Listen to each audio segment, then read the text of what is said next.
Hello, everyone. I'm Sign1News anchor Martha Anger. Here's a quick look at the top trending stories making headlines today. If you post an interesting comment during this update, we may add it at the bottom of the screen. As of Monday night, more than 100 people are still unaccounted for in Kentucky after the deadliest December tornado outbreak on record this weekend. The death toll from the devastating storms has risen to 88 across the 8 impacted states. But now it's a race against time to find survivors. Search dogs have been brought in to comb through massive piles of tornado-destroyed ruins in hopes of finding anyone who may be buried and still alive.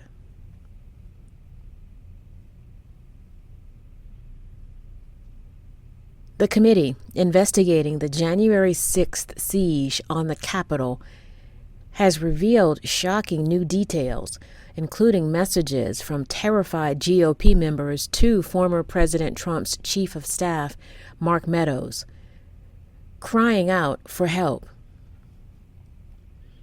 Here are some of the texts sent to Meadows the day of the attack. "We are under siege here at the Capitol. The president needs to stop this ASAP. Mark, protesters are literally storming the Capitol, breaking windows and doors, rushing in. Is Trump going to say something? We are all helpless." And one text from Donald Trump Jr. said he's got to condemn this ASAP. The Capitol Police tweet is not enough.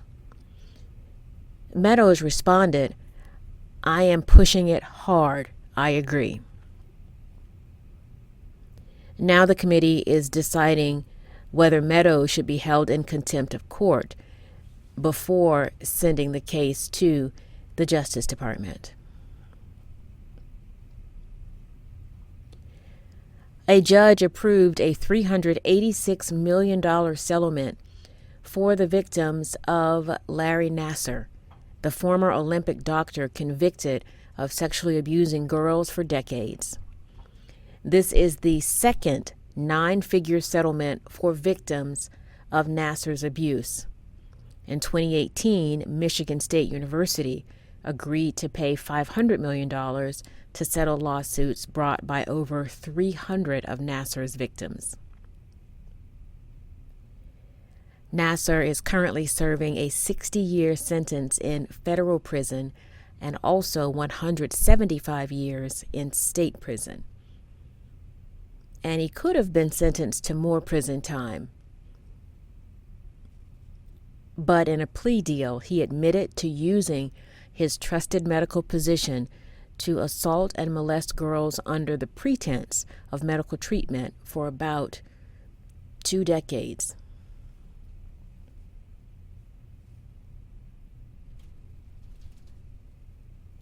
The FBI is offering a $10,000 reward for help investigating the death of 25-year-old Chicago college student Jelani Day. Day was reported missing back in August, and his body was found weeks later in the Illinois River. The coroner said Day died from drowning, with no evidence of injury before his death, but now the FBI's Joint Task Force is looking into his death, and they're hoping information could lead to a new witness or evidence in the case. If you have any information, you could submit tips anonymously at this number below.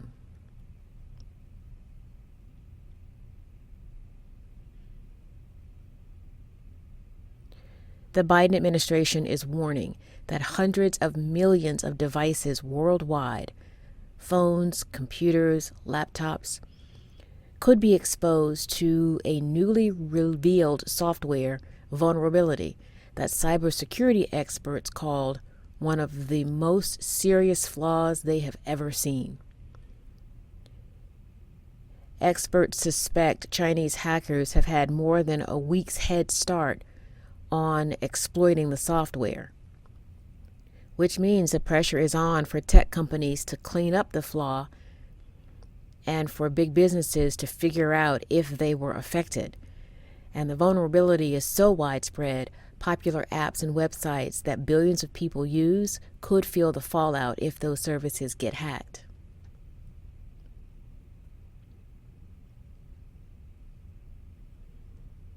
Reality TV star Kim Kardashian is a step closer to being able to practice as an attorney in California. She revealed on Instagram that after 4 attempts, she finally passed what she called the baby bar exam, which is typically given to first-year law students. But to become a practicing attorney in California, Kardashian will have to also pass the general bar exam. Kardashian thanked several people who helped her, including her late father, Robert Kardashian, an attorney famous for defending O.J. Simpson during his murder trial. And she said, "I know my dad would be proud."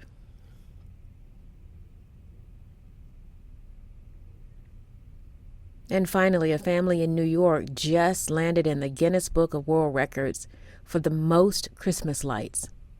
They have 686,811 lights, 11 spirals, snowmen, animals, dozens of icicles on tree branches, powered by 8 miles of extension cords, and choreographed to blink to 250 different songs.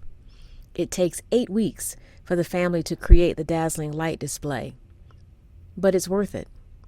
Cars line up for miles to see it, and the family teams up with their local fire department every year to collect donations to support the firefighters and local charities. Last year, they raised more than $80,000. Amazing. Sign1News will be broadcasting live updates Monday through Friday. Then this Saturday at 6 p.m. Eastern Time, join us for a live panel of diverse guests to discuss the hot topics of the week. A big thank you to our Sign1News app supporters. You help make this broadcast happen. You can download the Sign1News app by heading to the App Store or Google Play Store on your smartphone, and you can also watch on Apple TV, Apple Watch, Amazon, and Roku.